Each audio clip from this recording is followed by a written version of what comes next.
BTV news के प्रस्तुत करता है Patel plywood door and hardware, Harimangalam lawn के सामने, गोंदिया रोड, बालाघाट।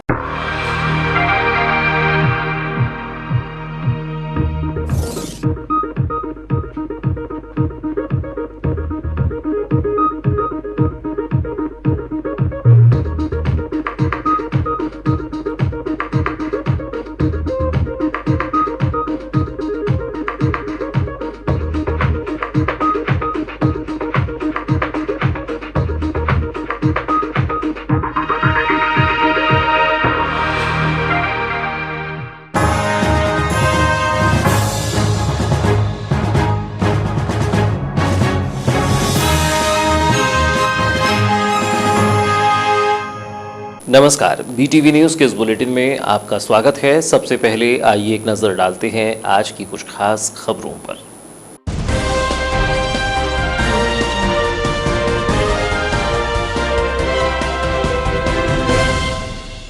समाजसेवी राजेश पाठक ने ली प्रेस वार्ता। पूर्व विधायक समृद्धि पर बोला हमला। पूर्व विधायक पर रासुका की कार्यवाही की मांग।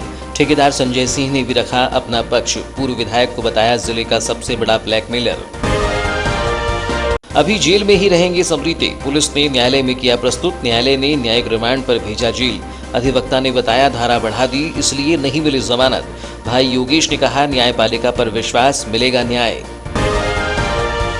परसवाड़ा क्षेत्र अंतर्गत ग्राम खुरमुंडी में 2 तेंदुओं की हुई मौत। करंट से किया गया था तेंदुओं का शिकार। नर और मादा तेंदुए की हुई मौत। वन विभाग ने 3 संदिग्धों को किया गिरफ्तार। जल्द हो सकता है मामले का खुलासा।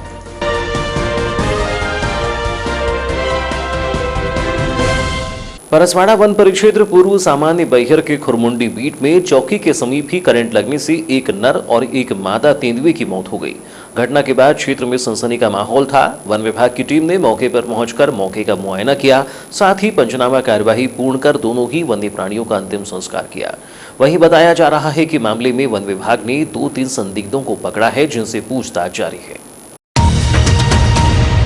वन विभाग से मिली जानकारी के अनुसार खुरमुंडी बीट के अंतर्गत कंपार्टमेंट के समीप ही राजस्व क्षेत्र में रविवार एक नर और एक मादा तेंदुए की करंट लगने से मौत हो गई। बताया जा रहा है कि रविवार की सुबह तकरीबन 9 बजे ग्रामीणों से वन विभाग को सूचना मिली थी, जिसके पश्चात वन अमला मौके पर पहुंचा, जहां पर एक नर और एक मादा तेंदुए का शव पड़ा हुआ था। विभाग द्वारा बताया जा रहा है कि प्राप्त तेंदुए के शव के करीब ही 11 केवी बिजली के पोल लगी हैं, जहां से जंगली जानवरों के शिकार के लिए करंट बिछाया गया था। हालांकि मध्याह्न विभाग की टीम द्वारा दोनों तेंदुए के शव का पोस्टमार्टम किया गया।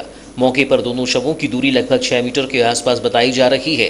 घटना की जानकारी लगते ही सीसीएफ नरेंद्र सनोडिया भी मौके पर पहुंचे। वहीं घटना की जानकारी देते हुए सीसीएफ सनोडिया ने बताया कि प्रातः ही ग्रामीणों से 2 तेंदुए की मौत की जानकारी मिली थी, जिसके बाद पशु चिकित्सक को मौके पर बुलाकर दोनों का पीएम कराया गया है और सैंपल लिए गए हैं, जबकि डॉग स्क्वाड की मदद से 2-3 संदिग्धों को पकड़ लिया गया है। सैंपल की रिपोर्ट और पूछताछ से मामले का खुलासा हो सकेगा। यहाँ पर सुबह हमें सूचना मिली थी कि 2 मृत तेंदुए हैं यहाँ पर। स्टाफ यहाँ पर आया था और हमने वेटनरी डॉक्टर को बुला के इनका पोस्टमार्टम भी करवाया है और सैंपल्स ले लिए गए हैं। डॉग स्क्वाड की मदद से हम लोगों ने 2-3 संदिग्ध व्यक्तियों को भी पकड़ा है।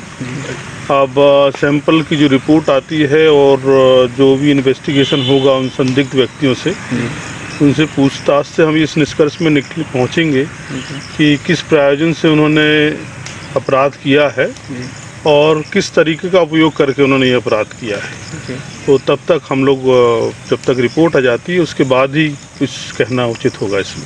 सर, कहाँ की घटना है? ये है राजस ग्राम खुरमुंडी है। ये बालाघाट परसवाड़ा मार्ग में आता है ये जी। तो क्योंकि प्रातः ही घटना है, अभी ये सब कार्रवाई प्रगति पे है। डिटेल्स हम उसके बाद ही, जब तक हमारे पास में पोस्टमार्टम की रिपोर्ट प्लस जो हमारी जांच जारी है अनुसंधान, उससे ही हम उस निष्कर्ष पर पहुंच पाएंगे कि क्या किस कारण ये हुआ है। सर, स्पॉट पे कोई सामग्री मिली है? ऑनलाइन मोबाइल की फर्जी खरीदी कर ठगी के मामले में पुलिस ने जांच तेज कर दी है। दिन भर इस मामले को लेकर पुलिस की पड़ताल जारी रही।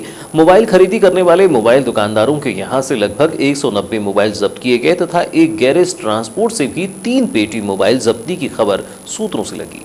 ऑनलाइन मोबाइल ठगी के इस मामले पर पुलिस अधीक्षक अभिषेक तिवारी ने दिन भर कोतवाली थाने में बिताया और जानकारी जुटाती रही, जबकि मामले से जुड़े गिरफ्तार एक आरोपी को न्यायालय में पेश कर रिमांड पर लिया गया है। क्रेडिट कार्ड से ऑनलाइन मोबाइल खरीदी कर ठगी के मामले में क्रेडिट कार्ड धारकों को लाखों रुपए की चपत लगाने का मामला सामने आने के बाद पुलिस की कार्यवाही तेज हो गई है। सूत्रों ने बताया कि इसका कनेक्शन महानगरों से जुड़ा हुआ है और मास्टरमाइंड को दबोचने के लिए पुलिस टीम भी बाहर भेज दी गई है, जबकि मोबाइल खरीदी करने वाले दुकानदारों के यहां भी छापेमारी चल रही है। पुलिस ने 2 दिनों में आधा दर्जन मोबाइल शॉप संचालकों से 190 मोबाइल जब्त किए हैं, जबकि इसी प्रकरण में मोबाइल की फर्जी तरीके से खरीदी को लेकर भटेरा निवासी मनोज पिता टुंडीला राणा को गिरफ्तार कर उनके पास से मोबाइल और नगद रुपये भी बरामद किए गए हैं। इसी केस में पुलिस ने मनोज राणा के साथ हुकुम सिंह बिसेन को भी दबोचा है, जो ऑनलाइन मोबाइल मंगवाकर उसे ग्राहकों को बेच दिया करता था। मामला हाई प्रोफाइल होने की जानकारी सूत्रों से लगी है और इसी को लेकर पुलिस टीम महानगरों की तरफ रवाना की गई है और ऑनलाइन ठगी करने वाले मुख्य आरोपियों की धरपकड़ के प्रयास किए जा रहे हैं। पुलिस अधीक्षक अभिषेक तिवारी इस मामले को गंभीरता से ले रहे हैं, जिसमें रविवार को वे दिन भर कोतवाली थाने में मौजूद रहे और प्रकरण की हर जानकारी हासिल की। इस दौरान अतिरिक्त पुलिस अधीक्षक गौतम सोलंकी, सीएसपी कर्णिक श्रीवास्तव के अलावा नगर निरीक्षक एमआर रोमड़े प्रकरण के खुलासे को लेकर सक्रियता बनाए हुए हैं और लगातार मोबाइल ठगी से जुड़ी हरकतों पर निगरानी बरत रही हैं। सूत्रों ने बताया कि अब तक आधा दर्जन मोबाइल शॉप संचालकों को तलब किया गया है और उनके पास से ऑनलाइन खरीदी किए गए लगभग 190 मोबाइल जब्त किए गए हैं। यही नहीं, सूत्र बताते हैं कि कोसमी के आनंद गैरेज एवं ट्रांसपोर्ट कंपनी से 3 पेटी मोबाइल बरामद किए गए हैं। जानकारी के अनुसार जब्त किए गए इन मोबाइल से जुड़ा बिल और जीएसटी नंबर भी नहीं है। बताया जा रहा है कि यह मोबाइल रायपुर से मंगवाए गए थे, जो यहां बिकने आए थे, लेकिन पुलिस ने मोबाइल ठगी से जुड़ी कार्यवाही में इन्हें भी जब्त किया है। देखा जाए तो अब इस मामले पर पुलिस की गंभीरता बढ़ गई है और बाहर राज्यों में टीम भेजी गई है। पुलिस के हाथ मास्टरमाइंड लगने की संभावना बनी हुई है, जबकि इस कड़ी तक पहुंचने के लिए पुलिस लगातार प्रयास कर रही है, क्योंकि ऑनलाइन मोबाइल खरीदी से जुड़ा यह मामला क्रेडिट कार्डों से लाखों रुपये उड़ाने से जुड़ा हुआ है, जिसमें मुख्य आरोपी की गिरफ्तारी के बाद एक रैकेट का पर्दाफाश होने की संभावना है। शासकीय जिला अस्पताल में लगने वाले ऑक्सीजन प्लांट को लेकर गंभीरता नदारद है। कोरोना की दूसरी लहर में ऑक्सीजन प्लांट को 7 दिन में प्रारंभ करने के दावे किए गए, लेकिन अब तक महज सिविल वर्क में शेड ही बन पाया है और प्लांट के लिए उपयुक्त मशीनें नहीं आने से ऑक्सीजन प्लांट प्रारंभ होने में लंबा वक्त लग रहा है। इसी को लेकर विपक्षी राजनीतिक दल सरकार पर सवाल उठा रही हैं। कोरोना संक्रमण का शिकार ऑक्सीजन की कमी से जूझते मरीजों को ऑक्सीजन प्लांट की दरकार थी। ऑक्सीजन प्लांट की घोषणा हुई और जिला चिकित्सालय में इसका निर्माण कार्य प्रारंभ कराया गया। इस कार्य में अब सिविल वर्क किया गया, जिसमें चबूतरा और टीन शेड बनाकर उसे ऐसे ही छोड़ दिया गया है। ऑक्सीजन प्लांट के लिए उपयुक्त मशीनें नहीं आने से यह टीन शेड फिलहाल कोई काम का नहीं है। बालाघाट जिले में 4 ऑक्सीजन प्लांट लगाए जाने हैं, जिसमें जिला अस्पताल बालाघाट, पारासिवनी सिविल अस्पताल, refilling plant, HCL Malajkhand, Lanji civil अस्पताल यह प्रमुखता में है। 4 ऑक्सीजन प्लांट की घोषणा तो हो गई, लेकिन अभी एक का भी पता नहीं है। इसके अलावा तहसील स्तर पर भी ऑक्सीजन प्लांट लगाए जाने की घोषणा कर दी गई है। वहीं इसी मामले पर सांसद ढाल सिंह बिसेन भी कह चुके हैं कि 15 दिन में प्रारंभ कराने कहा गया था, क्यों प्रारंभ नहीं हुआ, इसकी जानकारी ली जाएगी। ऑक्सीजन प्लांट में हो रही देरी पर अब कांग्रेसी नेता भी सवाल उठा रहे हैं। इसी को लेकर सेवादल जिलाध्यक्ष सौरभ लिल्हारे ने कहा है कि भाजपा नेताओं ने जोर शोर से बताया कि 7 दिन में ऑक्सीजन प्लांट प्रारंभ करेंगी, लेकिन नहीं हो सका। उन्होंने कहा कि यह समझा जा रहा है कि कोरोना पूरी तरह से खत्म हो गया। आरोप लगाया कि इसके पूर्व भाजपा नेताओं ने मेडिकल कॉलेज ओवरब्रिज को लेकर भी घोषणाएं कर जिले की जनता को भ्रमित किया है। उन्होंने कोरोना की तीसरी लहर से बचने के लिए प्लांट को जल्द तैयार करने पर जोर दिया। ये जो आप ऑक्सीजन प्लांट देख पा रहे हैं यहाँ पे, कहीं ना कहीं विगत 8 अप्रैल को निविदा निकाली गई थी। 28 अप्रैल को प्रशासन ने अपने बयान में कहा था कि 7 दिवस के भीतर उक्त प्लांट तैयार हो जाएगा, लेकिन आप देख पा रहे आज दिनांक तक कहीं ना कहीं ऑक्सीजन प्लांट तैयार नहीं हुआ है। क्या लगता है आपको, जिस प्रकार से अभी दूसरी लहर से निपट गया है, ऑक्सीजन की अभी ज़रूरत पड़ नहीं रही है, इसलिए शासन प्रशासन इस पर लापरवाही कर रहा है? बिल्कुल संभावित जो तीसरी लहर की आशंका जताई जा रही है, कहीं ना कहीं संपूर्ण मध्य प्रदेश में जहाँ जहाँ ऑक्सीजन प्लांट लगाने की घोषणा भाजपा के द्वारा की गई है, कहीं ना कहीं जो अभी धीमी गति से कोरोना में विराम लग चुका है। कहीं ना कहीं भाजपा के जनप्रतिनिधि, भाजपा सरकार, जिला प्रशासन लापरवाही बरत रहा है। ऑक्सीजन प्लांट को लेकर भाजपा नगर अध्यक्ष सुरजीत सिंह ने वीडियो बयान जारी कर भाजपा जनप्रतिनिधि इस दिशा में गंभीर होने की बात कही। उन्होंने कहा कि क्राइसिस ग्रुप के साथ चर्चा में मुख्यमंत्री से चर्चा हुई है और ताइवान से मशीन आनी है, इसलिए थोड़ा विलंब हुआ है। साथ ही उन्होंने कहा कि विधायक गौरीशंकर बिसेन ने विधायक निधि से 1 करोड़ रुपये कंसंट्रेटर मशीन के लिए तथा 10 लाख रुपये चबूतरा शेड निर्माण के लिए दिए हैं। इस दिशा में प्रयास जारी हैं, जल्द ही जिलेवासियों को लाभ मिलेगा। अभी ऑक्सीजन प्लांट को लेकर बहुत सारी चर्चाएं जारी हैं।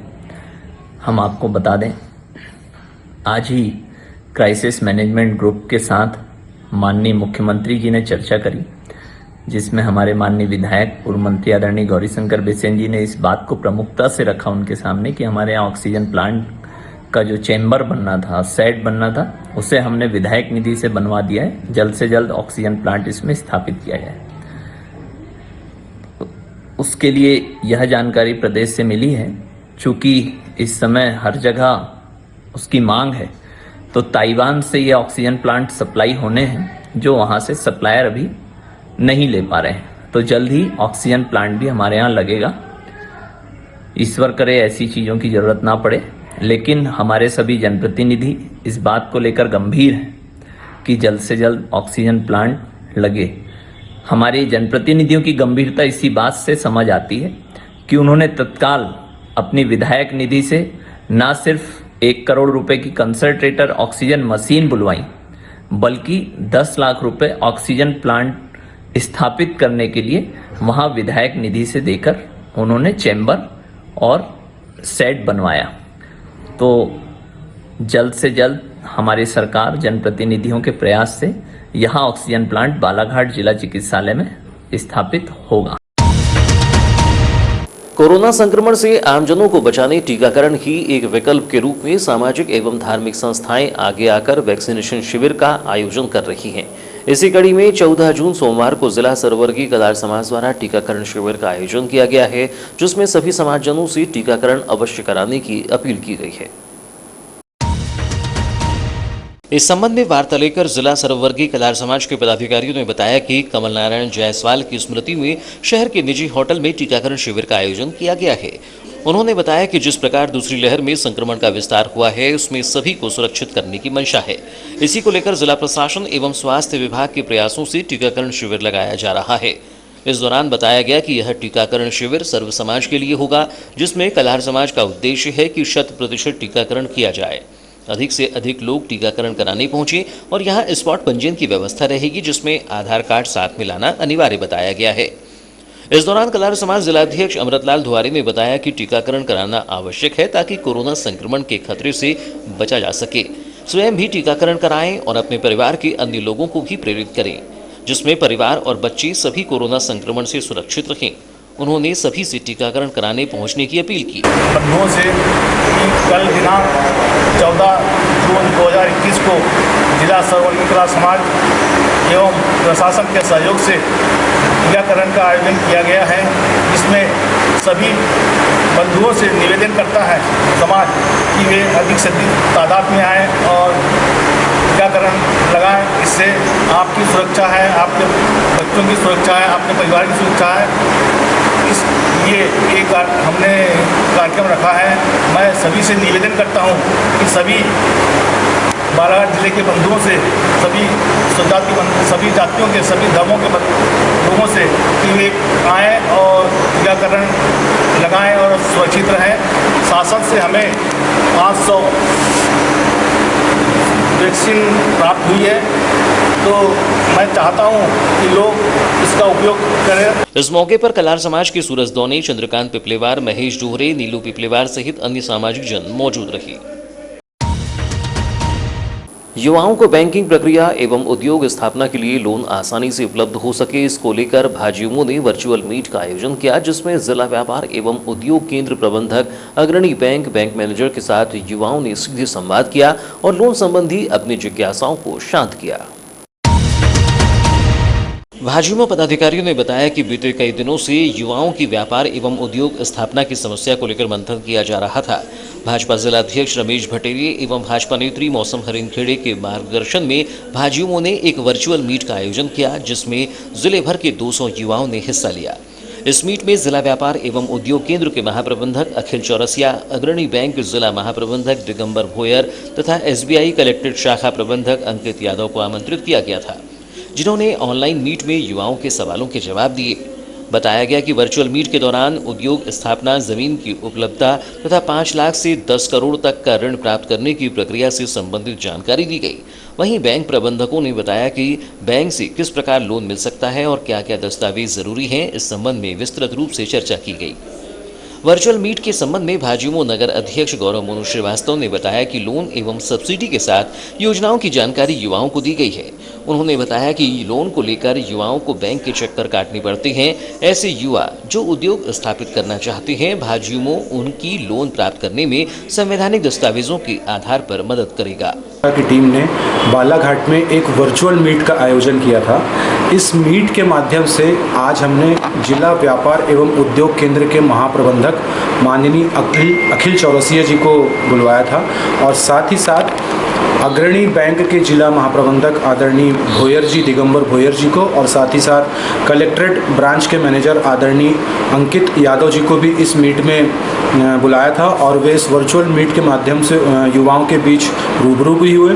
माननीय अखिल चौरसिया सर ने पूरे उद्योगों की जानकारी युवाओं के बीच में रखी। छोटा 5 लाख रुपए से शुरू होकर के 10 करोड़ तक के उद्योग बालाघाट की भूमि पर लगाए जा सकते हैं, ऐसा उनके द्वारा बताया गया और साथ ही साथ उनके द्वारा ज़मीन की उपलब्धता की जानकारी भी बताई गई कि बालाघाट ज़िले में कहाँ कहाँ ज़मीनें उपलब्ध हैं और उन्हें कैसे उपयोग में लाया जा सकता है। इसके अलावा अग्रणी बैंक के मैनेजर और स्टेट बैंक के मैनेजर के द्वारा हमें बैंक से कैसे लोन प्राप्त किया जा सकता है। 10 लाख रुपए तक के लोन पर किसी भी प्रकार की कोई गारंटी की ज़रूरत नहीं होती, जैसे बैंक मैनेजर ने बताया, और उसके बाद के लोन में जो कैसे गारंटी की ज़रूरत होती है और कितनी सब्सिडी किस योजना के अंतर्गत अलग अलग सब्सिडी मिलती है, यह भी उन्होंने बताया।